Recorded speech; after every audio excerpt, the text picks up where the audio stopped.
Dans leur langue imagée, les Indiens appelèrent cette région le royaume de l'eau qui sort, Saguenay.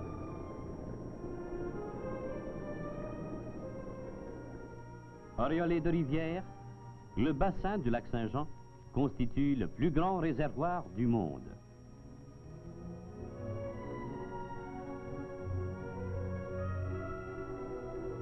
Dans cette contrée immense, connue depuis 4 siècles, l'homme blanc devait en 100 ans se bâtir un royaume à sa taille.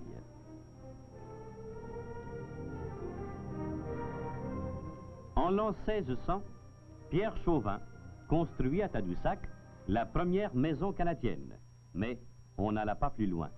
Domaine du roi, réservé pour la traite des pelleteries, le Saguenay demeure un pays fermé, n'accueillant que les traiteurs et les missionnaires.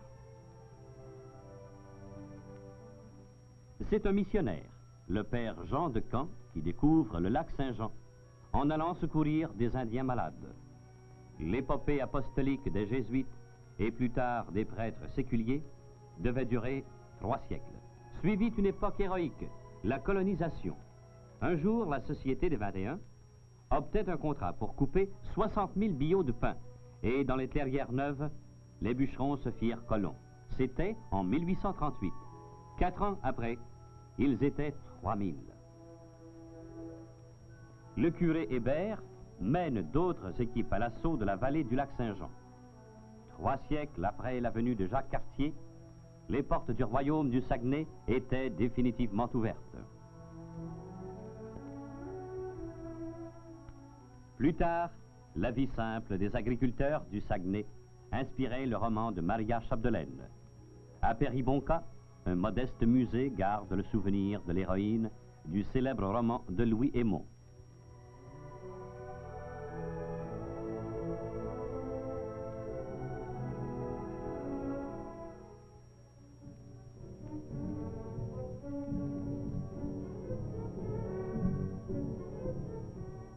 Les ressources naturelles abondantes sont la première richesse du Saguenay.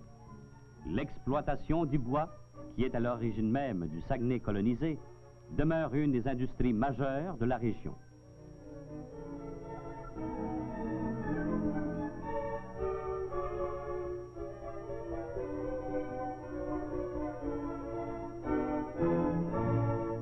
La forêt donne à l'homme sa maison, sa ville, et silencieusement se renouvelle.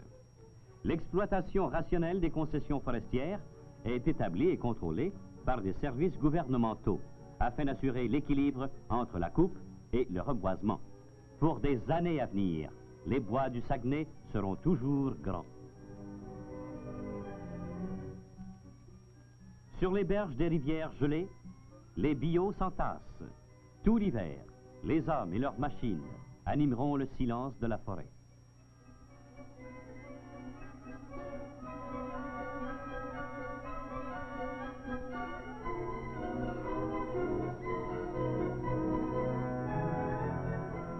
À la fonte des neiges, la rivière, gonflée d'une force nouvelle, charrie le bois vers les scieries.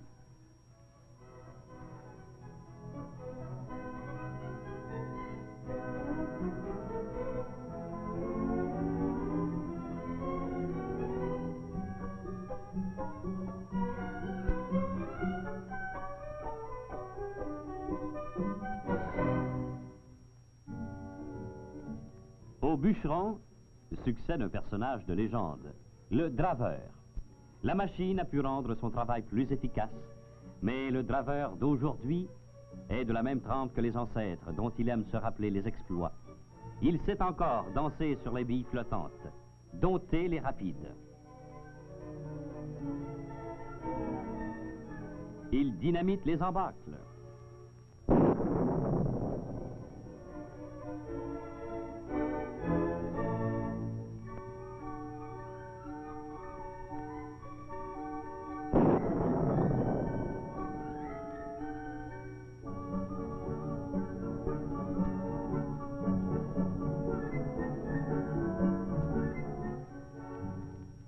Dans une échancrure, la rivière s'apaise, la course est finie.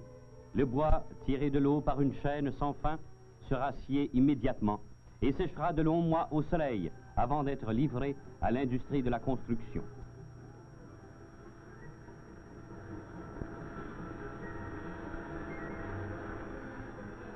Les grandes étendues de conifères fournissent chaque année 9 millions de pieds, mesure de planche, de bois de sciage. Du bûcheron au menuisier, la forêt fait vivre plusieurs milliers d'hommes, alimente nombre d'industries progressives.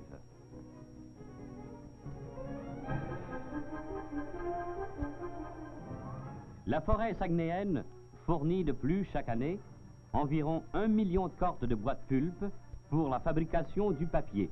Là encore, l'eau joue un rôle de première importance comme moyen de transport. Livrée au courant des rivières, dont le niveau est contrôlé par des barrages, glissant dans les dalles longues souvent de plusieurs milles, les billots dévalent jusqu'aux usines. L'industrie du papier a été le premier mouvement d'industrialisation au Saguenay et demeure un secteur vital de son économie. Séduits par les richesses naturelles de la région, des hommes d'action, dont le souvenir se perpétue, fondèrent successivement 8 papeteries importantes. L'entreprise était d'envergure. Près des nouvelles usines, des villes s'édifièrent. Ainsi naquit Dolbeau, sur les bords de la rivière Mistassini. À la même époque, l'énorme usine de Riverbend ouvrait ses portes et le village de Saint-Joseph-d'Alma devenait une ville importante et un centre commercial. Bagotville doit son développement et Port-Alfred sa naissance à l'industrie du bois. Mais en plus de son usine, Port-Alfred se classe au 3e rang parmi les ports canadiens. Riche en forêts et en cours d'eau, le royaume du Saguenay contribue puissamment à faire du Canada le grand producteur mondial de papier journal. La première papeterie fut établie à Kenogami, et elle est encore la plus importante. L'activité qui en a résulté a provoqué un mouvement de prospérité qui s'est étendu à toute la région. La ville sœur, Jonquière, connaît en même temps un développement à un rythme accéléré phénoménal. Son poste de télévision, le premier du Saguenay, dessert une population de 250 000 personnes. Ce développement actuel témoigne de l'importance de l'industrie du papier qui en a été l'origine. Le Saguenay, plutôt fleuve que rivière, coule dans une succession de fjords majestueux. C'est la grande artère économique de la région. Les navires qui descendent son cours transportent les produits variés des nombreuses industries. Ceux qui leur montent apportent la bauxite de la Guyane anglaise. Tant que l'hiver n'a pas bloqué la navigation, l'activité est intense sur les quais de Port-Alfred. Accessible aux océaniques et possédant un énorme potentiel d'énergie hydroélectrique, la région était l'endroit idéal pour recevoir l'industrie de l'aluminium.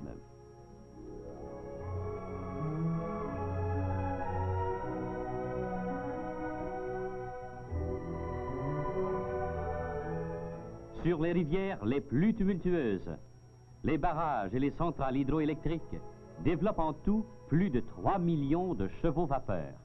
Cette force incroyable, déjà au service des industries existantes, pourra encore être accrue au bénéfice de nouvelles entreprises.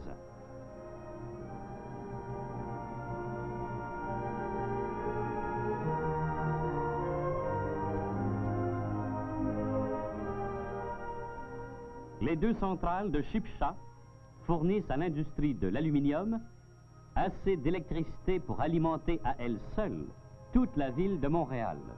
Malgré tout, un Saguenay enthousiaste ne craint pas d'affirmer qu'il reste encore suffisamment de potentiel pour tout simplement faire virer l'univers.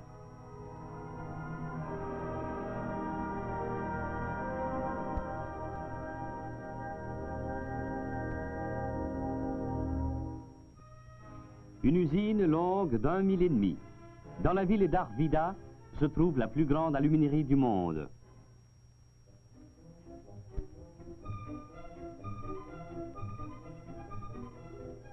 La bauxite, venu de Port-Alfred par chemin de fer, contient un oxyde métallique, l'alumine. Des procédés électrolytiques en font ce métal blanc, léger, qu'ici on coule en lingots, l'aluminium.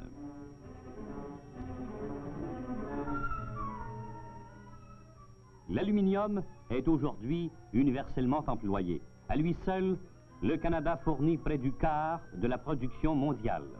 L'usine d'Arvida y est sûrement pour quelque chose, sa production quotidienne pouvant atteindre 2 millions de livres d'aluminium en lingots, soit plus de 600 millions de livres par année.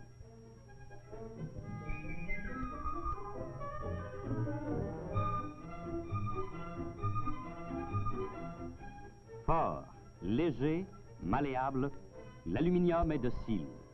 On le presse en feuilles minces comme du papier, on l'étire sans fin au laminoir.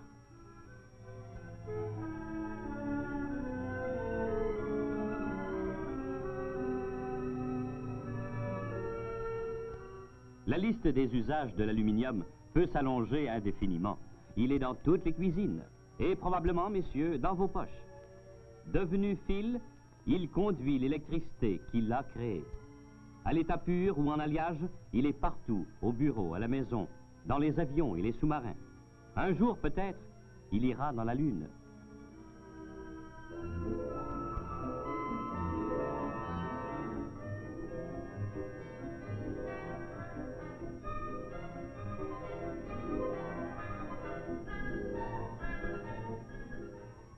Il existe au monde un pont d'aluminium, un seul.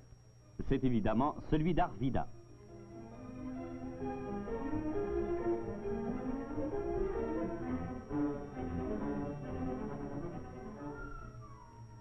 La cité de l'aluminium ne connaît pas la grisaille de trop de villes industrielles. Elle est jeune, jolie, impeccable. Elle aime les arbres et les fleurs.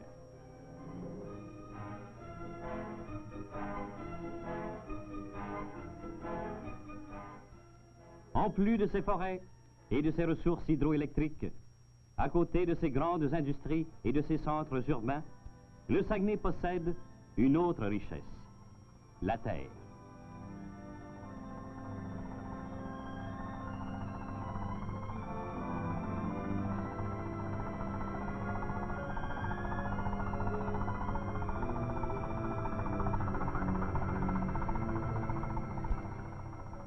L'agriculture est venue normalement, après la première étape de la colonisation.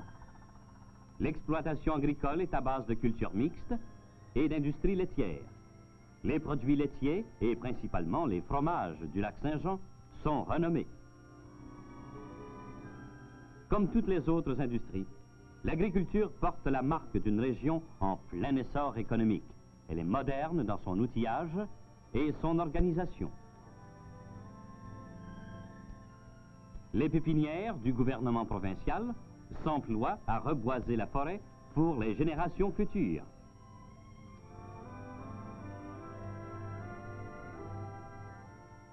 Dans les larges étendues couvertes de broussailles est né un drôle de dicton. 3 pour une tarte. Tant sont plantureux les célèbres bleuets du lac Saint-Jean. Cadeau de la nature, les bleuets sont devenus une industrie saisonnière qui apporte dans la région plus d'1,5 million de dollars par année.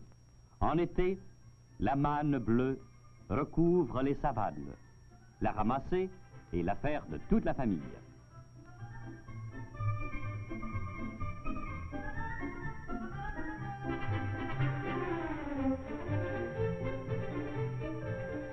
Quand la cueillette de la journée est rassemblée, les bleuets sont passés au crible sur le champ pour les séparer des petites feuilles et des brindilles.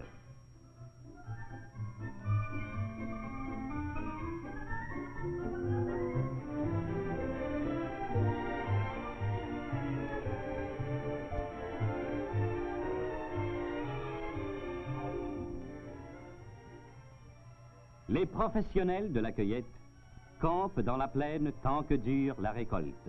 Ils vivent dans des remorques, des chalets ou sous la tente.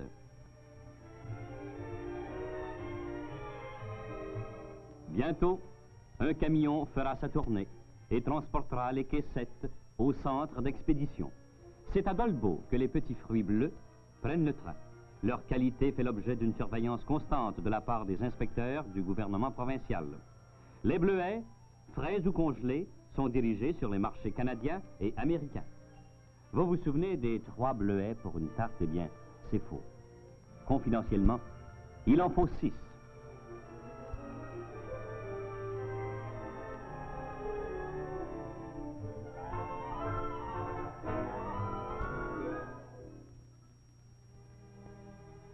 Le sanctuaire du lac Bouchette, loin des sifflets d'usines et du bruit des cités, se présente comme une oasis de prière et de recueillement.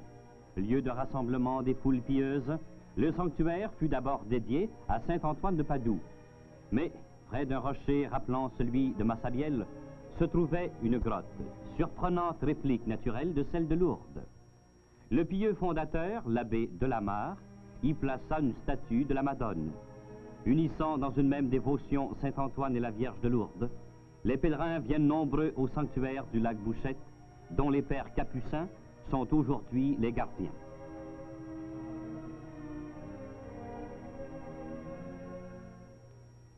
Sainte-Anne de Chicoutimi est un autre lieu de pèlerinage. Chaque année, de grandioses cérémonies religieuses s'y déroulent en l'honneur de Sainte-Anne, patronne du Saguenay.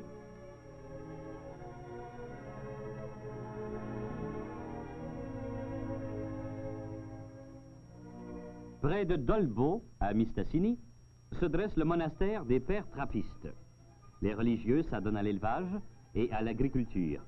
Ils ont participé dès le début au progrès de l'industrie agricole dans la région. Devant l'étendue considérable des terres et parfois le manque de main-d'œuvre, on a recours à la mécanisation.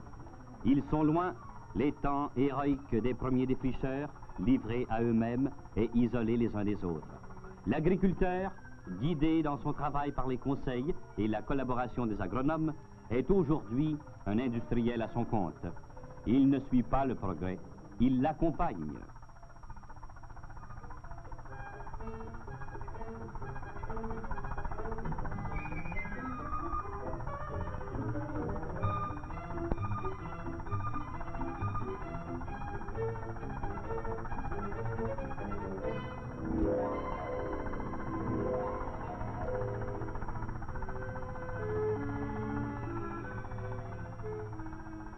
Le Saguenay compte près de 5000 fermes. Un mouvement coopératif intense a permis au secteur agricole de s'intégrer à l'industrialisation progressive de la région. Par lui, le système de production et de distribution des produits du sol s'est adapté aux besoins grandissants des marchés urbains. Ce domaine agricole bien organisé est à juste titre le grenier de la province de Québec.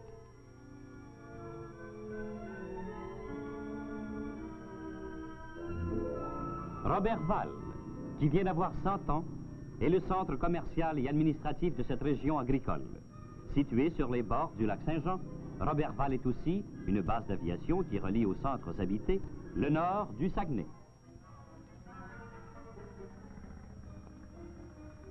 L'avion s'est avéré indispensable dans le développement minier de Chibougamau.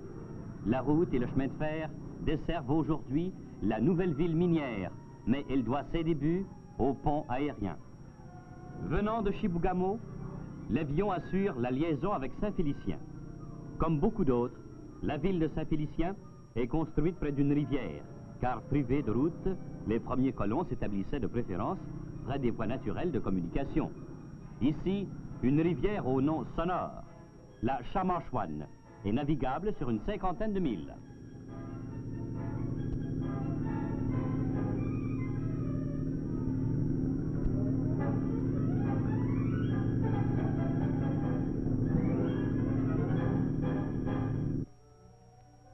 Pour naviguer sur les rivières et les lacs, Saint-Félicien construit des canaux.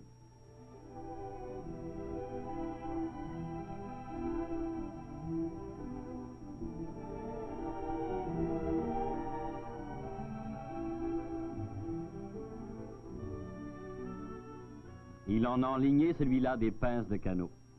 Des petits 14 pieds pour les prospecteurs et pour les balades au clair de lune, jusqu'au gros canot carré de l'arrière qui peut transporter tout un campement. Le canot de cèdre, recouvert de toile, est très léger. Du canot d'écorce indien, il a gardé deux qualités, la souplesse et le silence.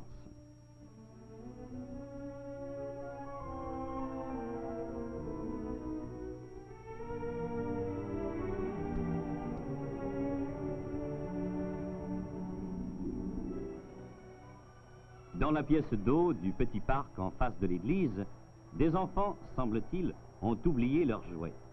Mais les jouets s'animent, un petit truc et beaucoup de travail pour la joie étonnée des jeunes de tout âge.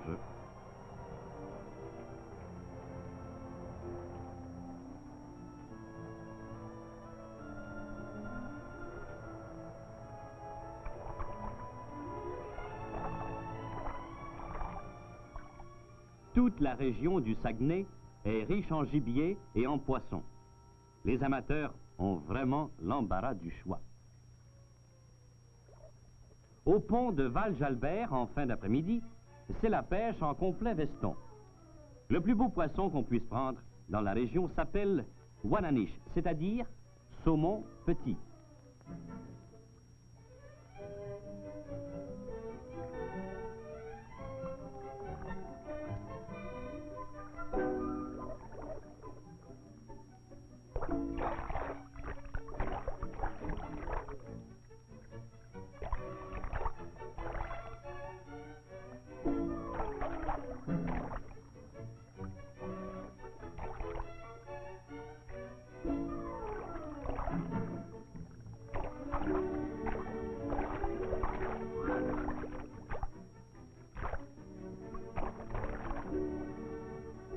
La Wananiche est un saumon qui vit en eau douce.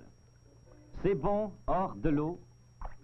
Sa ruse et sa vaillance lui ont valu la réputation du poisson le plus combatif des eaux intérieures.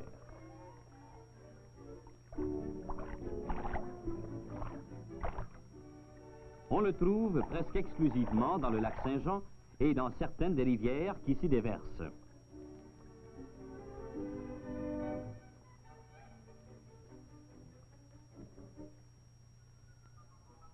Si un amateur de pêche parle avec enthousiasme du royaume du Saguenay, il y a sûrement une Wananiche dans son récit.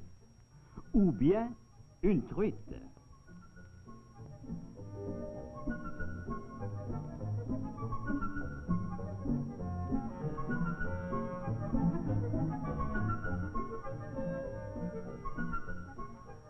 Ici, on pêche la truite mouchetée.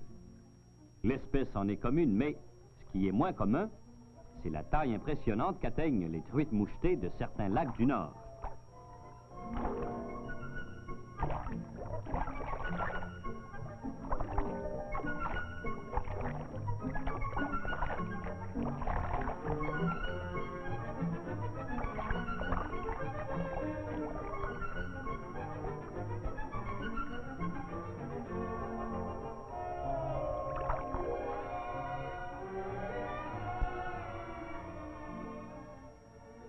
La saison de la pêche tire à sa fin, mais la chasse n'est pas encore ouverte.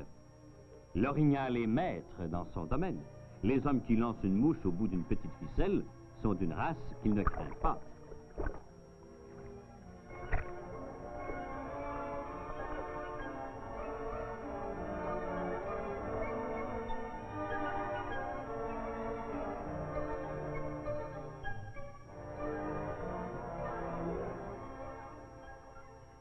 Avant de quitter le camp, il faut s'assurer que chacun peut reprendre le front haut, le chemin des villes.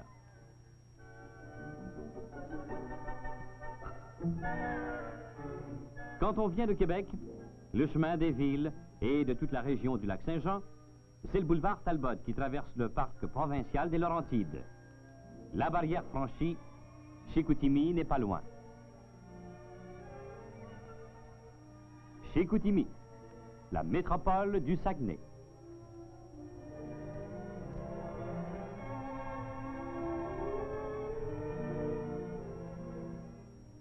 Chicoutimi et fier de son histoire. Ici sont passés les découvreurs, les missionnaires, les bâtisseurs de pays.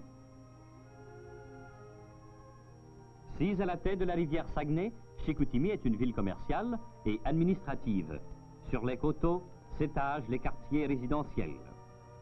Fondée en 1842, Chicoutimi doit son expansion première à l'industrie du bois. La route et le chemin de fer en firent le centre de distribution des produits de la région.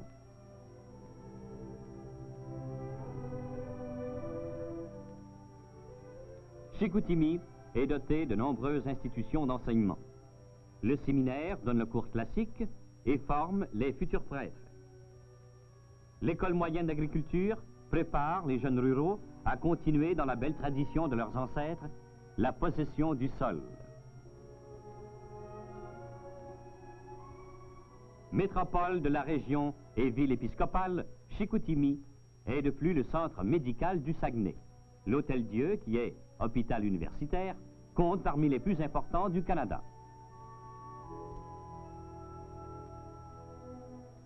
Le vaste édifice moderne, construit sur un plateau, à vue sur la rivière. C'est à Chicoutimi que les navires s'arrêtent et font demi-tour. En langage indien, Chicoutimi veut dire « là où finit l'eau profonde ».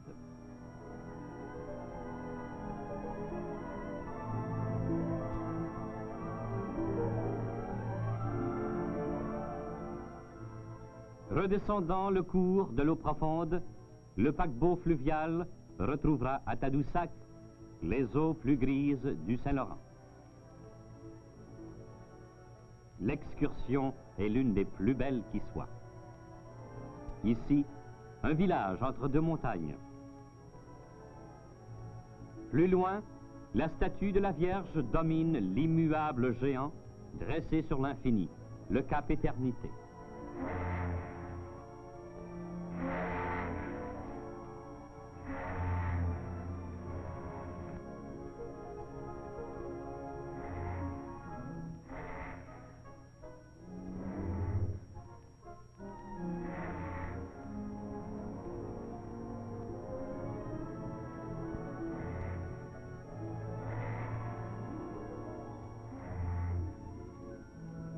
À mesure qu'elle approche de son estuaire, la merveilleuse artère du Saguenay va en se rétrécissant et sa profondeur diminue. Sa mission est terminée. Elle a baigné les villages blottis au creux des montagnes. Elle a donné sa force aux turbines, monté la bauxite, descendu l'aluminium et le bois. Elle a conduit les visiteurs épris de sa beauté. Jusqu'au Saint-Laurent, elle a servi son royaume. À la rencontre des eaux, historique point de départ de l'épopée saguenéenne, Tadoussac.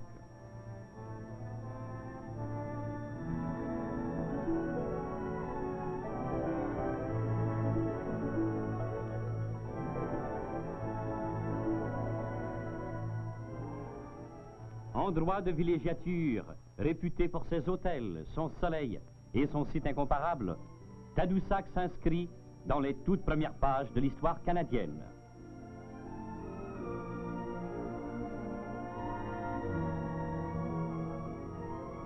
C'est la porte de ce Saguenay merveilleux, de ce royaume du Saguenay, dont les habitants peuvent dire fièrement, en un siècle, notre labeur a fait un pays.